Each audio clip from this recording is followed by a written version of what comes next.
Have you ever had a near-death experience? Or perhaps someone you know may have had a near-death experience? Well, if so, we would love to hear your story and have you as a guest on our podcast. For more information, visit NDE.world. Again, that's NDE.world.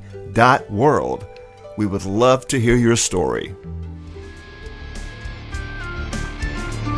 Welcome to the NDE World Podcast, where we explore the magical, mystical, and spiritual world of near-death experiences. And now, Ashton Lewis and Daphne Lynn. Welcome back to the NDE World Podcast. I am your host, Ashton Lewis, and my lovely co-host, Miss Daphne Lynn. How's it going, Miss Daphne? It is going super duper, man. I'm enjoying life and loving it. How are you? I am absolutely fantastic. Thank you for asking. That's really good to hear. It's always good to hear people doing well and not letting life catch up to them and bring them down. That's right. It's all about how you look at things and the meanings in life. You know, the only meaning that anything in life has is the meaning that you give to it. Exactly. So you can look at it from a good and positive perspective, or you can look at it from the dark and dreary and negative perspective. That's right. And you create your own world, your own destiny. That's right. That's right. And the meaning that you give to an experience will determine or have an effect on the way you feel about that experience. Yes. Exactly.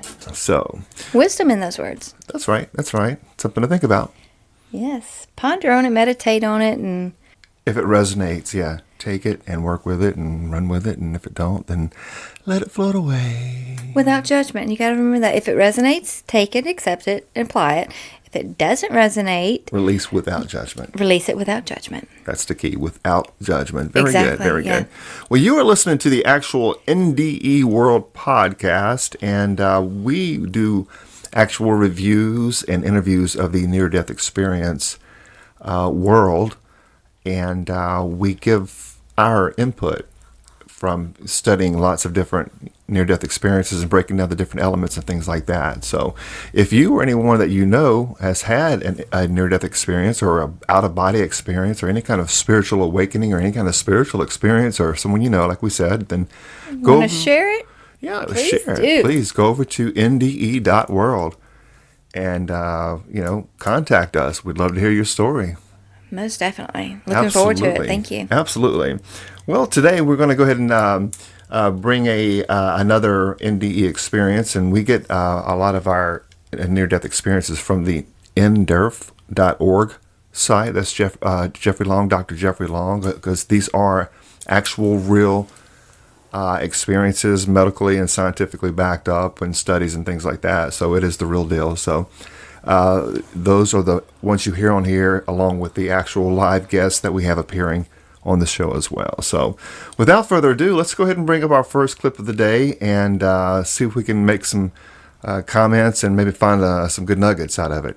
Looking forward to it. Let's roll. This is going to be our nugget. We gotta call this the nugget hunting. This is nugget hunting.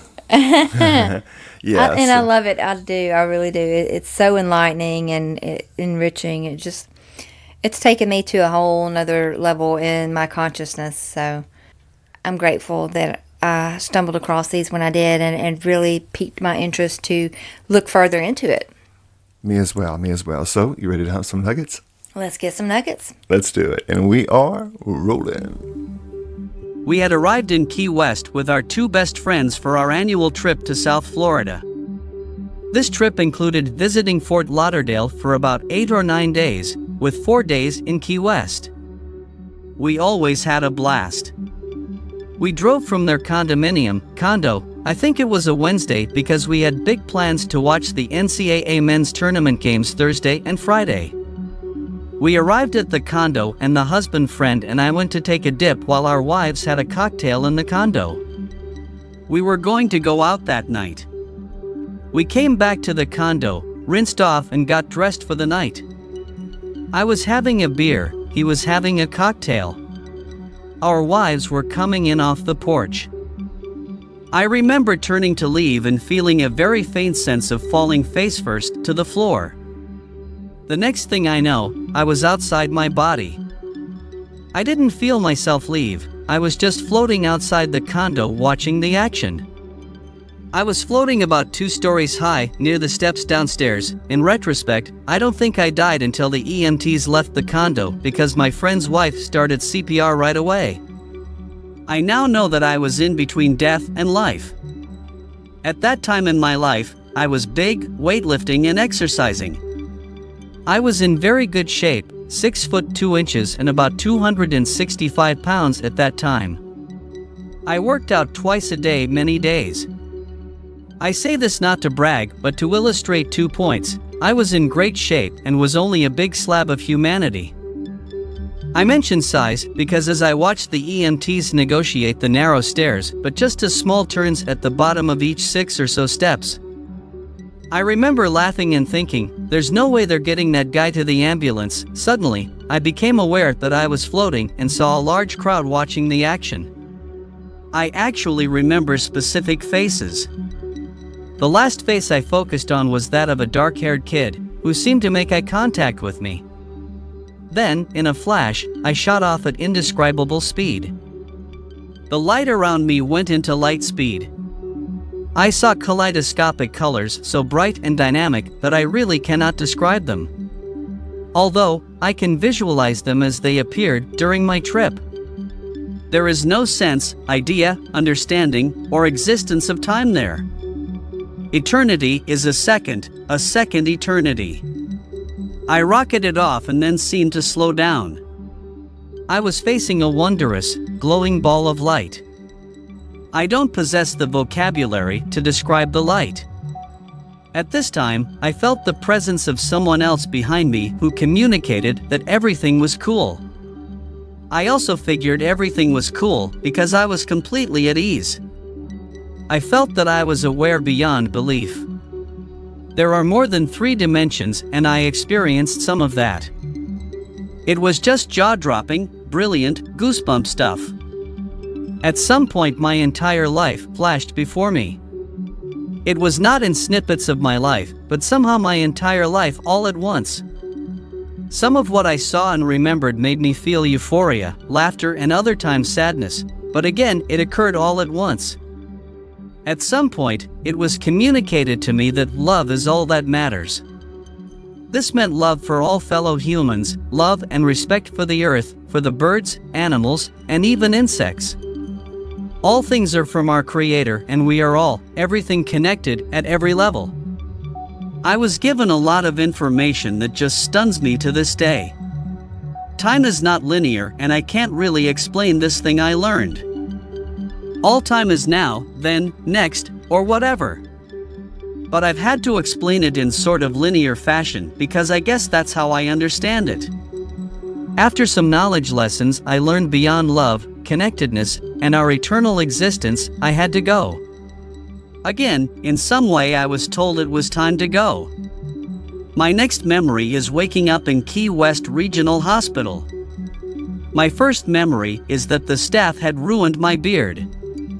I was told that they'd shave the mustache so the oxygen mask would fit correctly. I remember nothing other than being there, that I was in a chair with some brain damage, but my personality was intact. Slowly over the next few days, I became more lucid but was still not very aware mentally. I actually complained that I didn't get to experience the near-death experience. Eventually, I was sent to a hospital in Miami, then to our friend's Fort Lauderdale home, then on a plane home. I don't remember the whole timeline, but I think it was 3 weeks. Since then, I suffer from PTSD from the event and am very troubled by my vivid dreams. I also have deep compassion and deep love. I remember good stuff and bad stuff. Yet, what I learned is priceless. And we are back. Yeah, interesting. I picked up some things in there that reminded me of a very recent episode we done.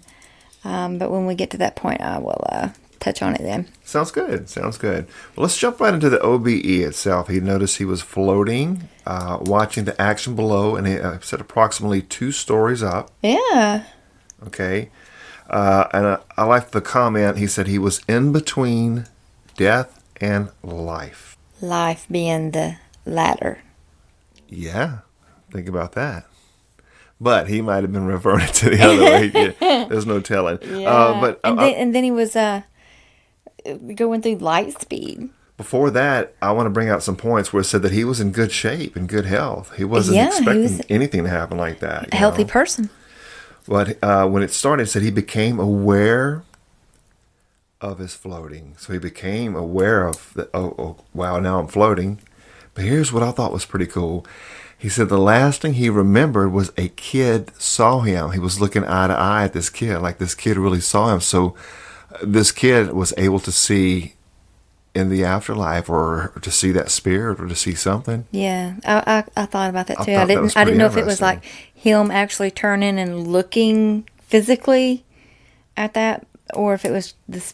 Because he's already had the out of body. He's already experience. out. Yeah, we're in the out of body already. So. All of this is out of body. And think about that, a child that's seeing what I meant. the spirit. Correct. Yeah, they're not so polluted as what we are, so they get that sense of purity, that spirit that they get to experience, where we close our minds off at a certain age. So I thought that was interesting. That's very interesting. He's 2 stories up, looking down, a whole bunch of people. Okay. A dark-haired child. And this one child looked up at him, and he said that's the last thing he remembers was the child looking at him. Right. That's pretty I just personally thought that was pretty interesting. Then it jumps over to the light speed, like you said. Exactly. The kaleidoscope effect. Yeah, definitely. They pretty interesting. I mean, you see that a lot. That just a kind of like a tunnel, and just the effect all around the you. Colors and things. Now, and then no time. Yeah, no time, and then a glowing ball of light that was indescribable. There was a comment, I think it was the line before that, it says that back to the comment on no time, he says that eternity is a second, and a second is eternity. Comments? That's very interesting. That time is not linear as we perceive it here on Earth. No, it's not. And that's one of the key elements that comes back from the other side. Time. Yeah, exactly. So time is one I think we can definitely count on to be a reality on the other side, is how we perceive time. But not as we perceive it here. Correct. Right. Definitely. And then he noticed a presence behind him. Yeah. Yeah. After the glowing ball, you remember he saw the glowing ball light, then he felt the presence, and everything is cool. Yeah. I thought this was an interesting comment. He experienced life all at once. His whole life all at once. Yeah, and they all do. You hear that a lot, yeah. Yeah, I would say that they all do. That's no, they very all misleading, don't. But you know his what I'm saying. particular experience, yeah. A lot of them do that. They experience like everything happening at once, but not all, but a lot do. Exactly, yeah. And I'm hearing this so much in some of these stories. Love is all that matters, not what we've done or achieved or anything like that, but love is all that matters, and that everything is connected. Everything. We just did a recent episode on that. Absolutely. And again, time is not linear, like we'd mentioned earlier, but it was like beyond love and connectedness. Yeah, go beyond love. I thought that was pretty cool. And then the dreaded, it's time to go. Yeah. This is where people usually get a little bummed out, and like, and some of them even fight it and really resist it, but they have to go back. So he heard this, like, time to go back, and next thing you know, he wakes up in the hospital. But I noticed he said he was still troubled by vivid dreams. That's what I was going to comment on, yeah. And he remembers both the good and the bad stuff. So he said, but most of all, it was a lesson, that was priceless. What he learned was priceless. And see, that's whatever he took away from this was priceless. And that's what matters. And that's what all these are about, from what I understand. And I'm hearing that so much. Love is what matters. Right. If that's that source, and I say if, but we hear it so much in these accounts that source, energy, God is love. Right. You know, nothing else can exist in love. Yeah. That's No all hate, that's no there. no dramas, no all these anything human but emotions love. that we deal with. And Just we remember love. covering that as well. Yeah. And that's why no matter what we've done, it is forgiven, because that side is love. Right. No other sense can go there but love. Right. Absolutely. Well, let's go ahead and jump on another clip here and see what kind of nuggets we can get out of our nugget hunting. How's that sound? Let's dig into the jar, baby. Let's dig in. And we are rolling. I was a Christian before the Enlightenment, believing in God and the teachings of Jesus Christ. That remained. Now, I don't believe. Now I know. I came back with a much broader understanding beyond Christianity. I have no need for religions. It's all inclusive, not exclusive. I am now a child of God. I found that when I no longer fear death, that my perspective on earth has changed. I lost a need for things to be good or bad because they just are. I'm not always happy, but I'm always at peace. Peace will always trump happiness. I've transcended the earth, yet I'm still here. My prayers have come back strong, and with one overwhelming message: share your story. So, that is what I'm doing. May God bless you all, may you find love and peace. From the moment I saw my wife, there was no other for me. She felt the same, as there was no other for her. We were inexplicably drawn together. We dated for a year, lived together for a year, and marriage the following year. We were overwhelmingly in love, the couple that other couples ask, how do you guys do it? The more time we spent together, the happier we were. Over 20 years, my wife was more athletic than I. She ran daily, usually at 5 a.m. She was a marathoner, practiced yoga, ate very healthy, and very rarely sick. It came as some surprise in December 2012 when she got a cough. She went to her doctor and was told that she had whatever was going around, the flu or something, and was put on antibiotics. A week later, there was no improvement. So, she went back to the doctor for an X-ray. It showed nothing in the lungs that would cause the cough. On Christmas Eve every year, we held a large celebration at our home. This is how healthy she was 10 days before passing over. On December 26, 2012, she was sent to a hospital with different lung imaging machine. Again, the results came back with nothing to be alarmed about. There was a slight inflammation from coughing, but due to a lower than normal oxygen level, she was held overnight. Daily tests were done as she quickly got worse and worse.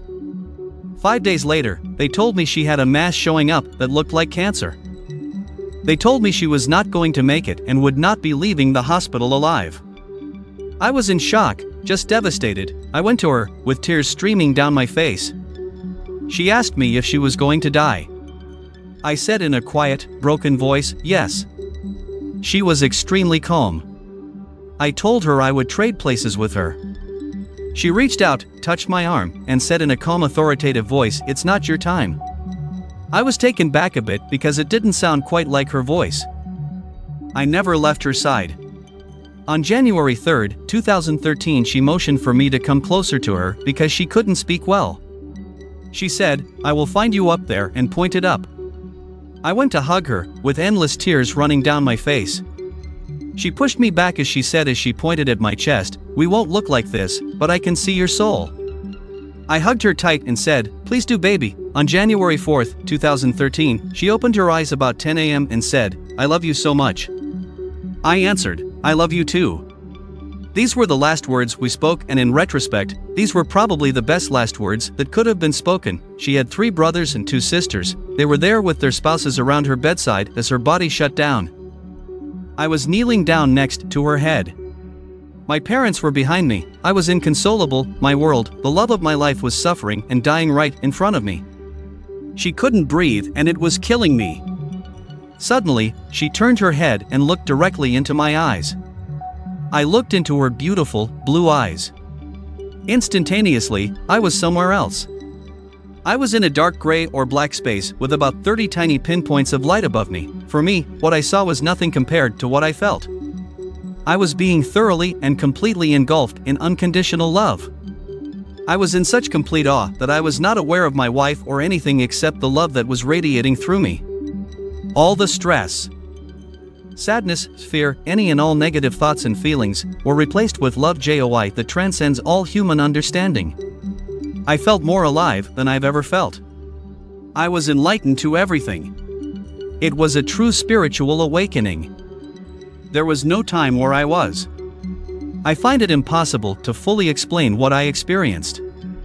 I've been questioned many times and tried to narrow it down, but I can't. If I were to totally guess, it felt like I was there between 4 months and 4 years. In an instant, I was returned into my body. My wife was still looking into my eyes. This whole event felt like I experienced it through my chest, not through our eyes.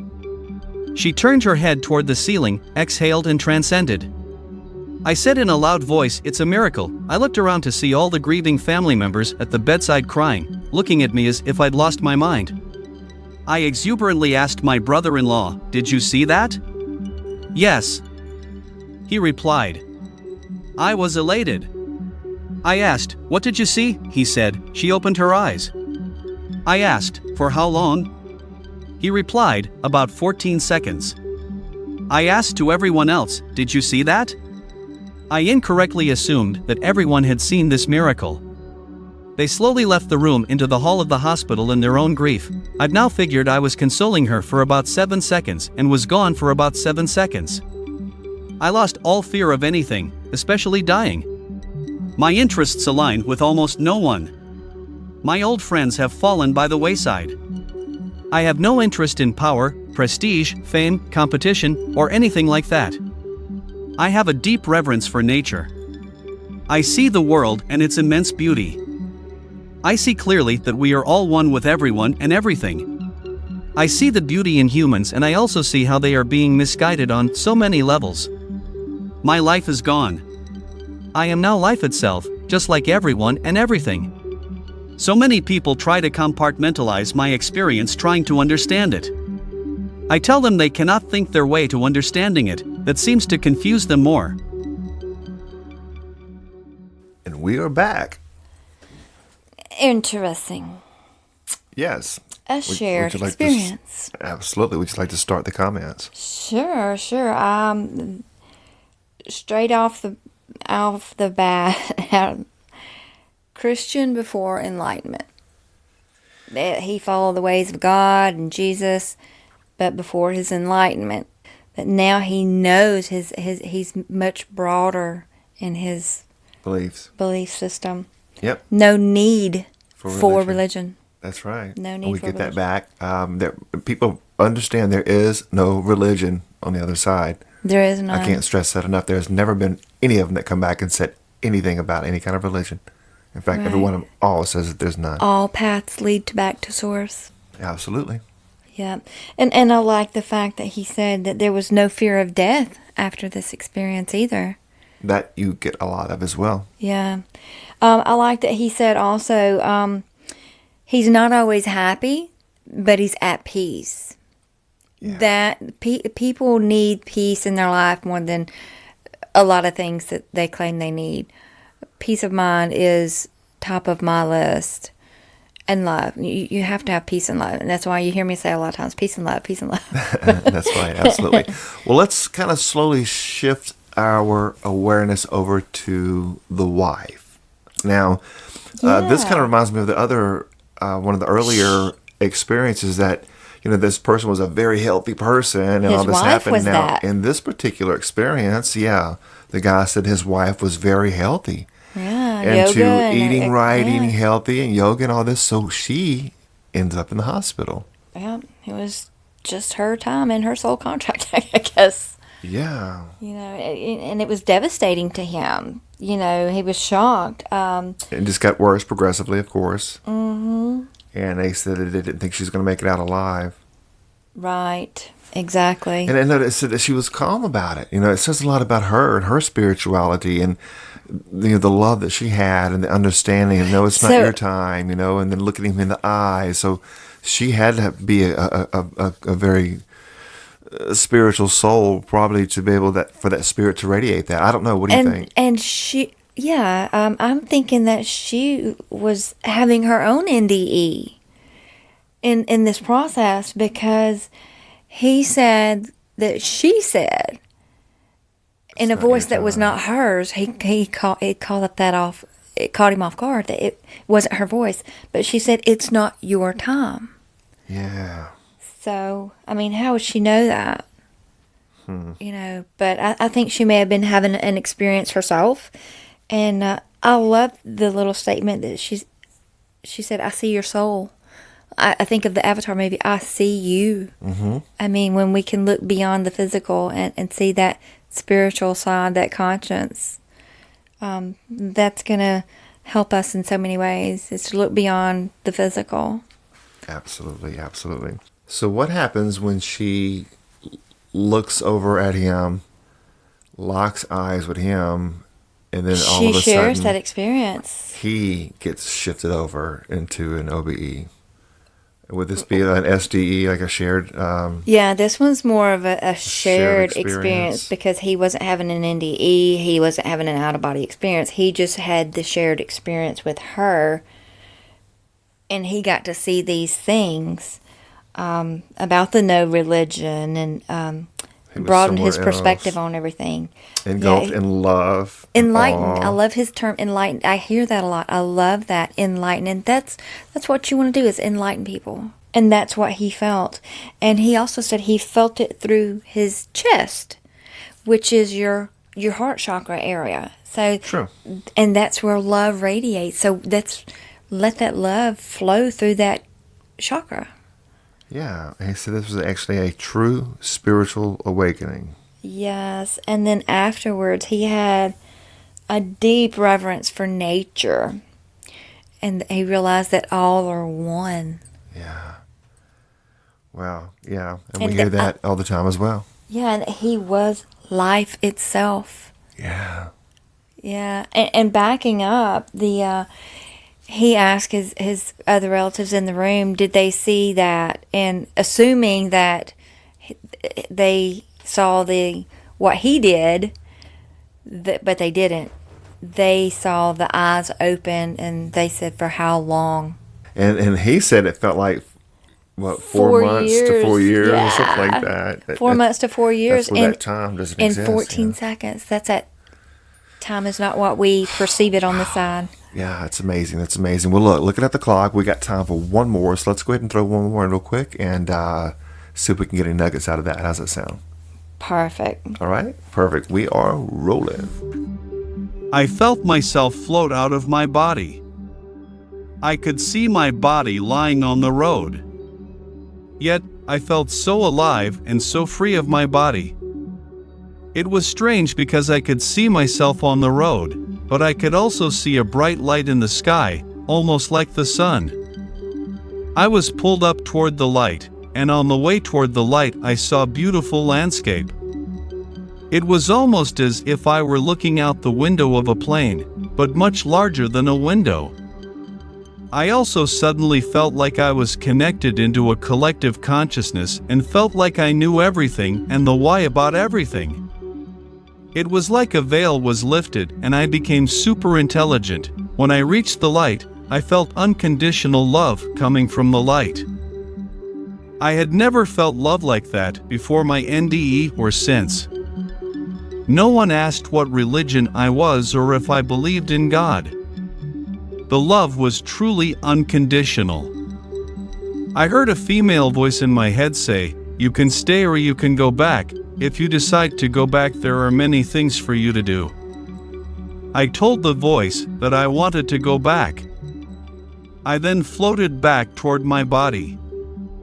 When I re-entered my body, I felt the pain in my head from hitting the pavement, and I also felt the loss of my superintelligence and the weight of being in the physical world again. I have never forgotten this experience, and I can see it in my mind's eye today as if it just happened. Before my NDE, I had my doubts that God really existed.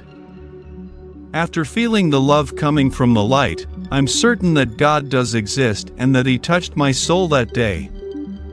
I really wanted to stay in heaven that day, but I felt that God had sent me to earth to do many things and I did not want to disappoint God.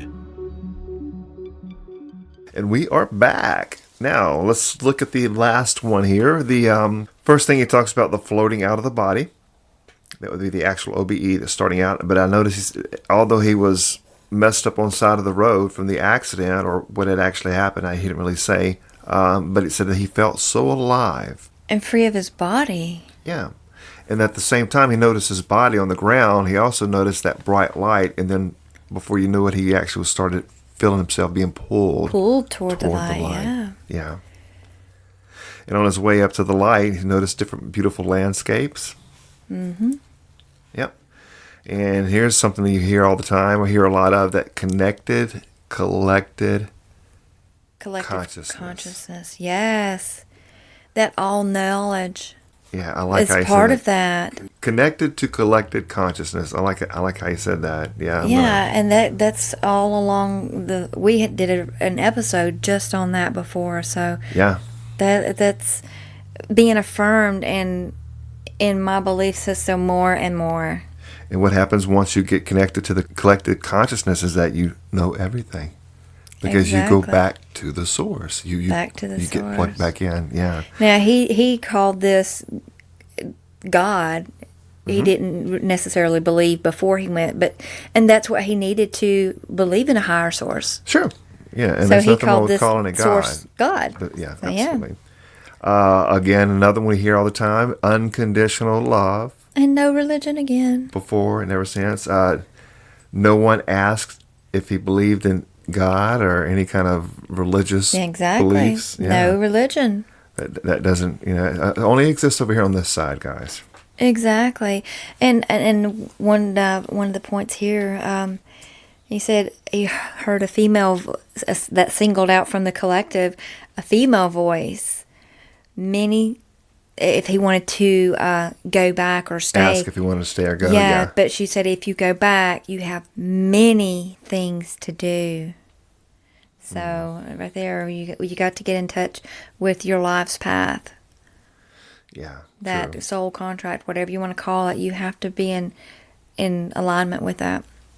Good point. And it says that once he floated back, that's when he realized and felt the pain in the head and lost the super intelligence, quote unquote. We hear that a lot as well. Yeah, unplugged from the source. That's right. And you're back here to human consciousness, and it's like, oh man, I just had this awareness of everything, and now I don't really know hardly anything anymore, I know. I mean, imagine that feeling. I mean, and we connect with that. That is us on this side of the veil as well, but it's just a piece of it. It's just it almost kind of makes you want to die when you start. I mean, no, I don't mean that. I don't. No, I understand that. I do. I understand something gruesome. No, I would never condone any of that. But the point is, when you think about how beautiful things over there, what it does, at least if nothing else, it gives you that encouragement to want to look forward to it and want to go through that instead of being afraid. Releases all fears. There's no fear in truth.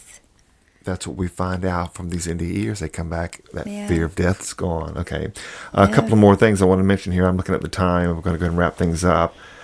One thing you hear a lot of people say, and I heard him say it, that it's just as vivid today as it was when it happened years ago. Yes. Any comments on that? Always vivid. They never lose any of the details. No matter how much time passes on this side of the veil in their lives, that it holds true, very clear, precise details. Absolutely. And that final thing is, like we had mentioned earlier, he does believe that God does exist, or what he's calling God now, because he was able to tap into that source. I like and he wanted to stay. He said he felt that God touched his soul. Yeah. So that's a beautiful, beautiful moment, Wow, it is beautiful. Yeah. It really is. See, we can take away so many lessons in these experiences if you are open to it. That's right. Learn and These grow. are nuggets. These are nuggets. These are life nuggets. Yes, love them. Nugs, nugs, nugs. Give Nuggets. me more. That's right. I have become addicted to nugs. Nugs, yes. Well, it's better than being addicted to like chicken nuggets from McDonald's. I guess. Oh, you know, no. these Those spiritual things are nugs, I nasty. think, is going to be a whole lot healthier for you. Yeah. Absolutely. Well, good deal. We appreciate you guys for hanging out and listening to today's episode, and I really appreciate being able to share our knowledge and experience with you, and really learning from you guys as well, and learning from these different experiences and these reviews and interviews, and it's just so enlightening. We can take so much away from it, you know. So is there any final comments you'd like to make? Any comments today, Daphne, before we head out? Just continue to expand your awareness. Yeah, absolutely. Very well said. Expand your awareness to infinity and beyond. We love you all. May peace be with you. And until next time. Let your light shine. For more information about the NDE World Podcast, visit nde.world. That's nde.world.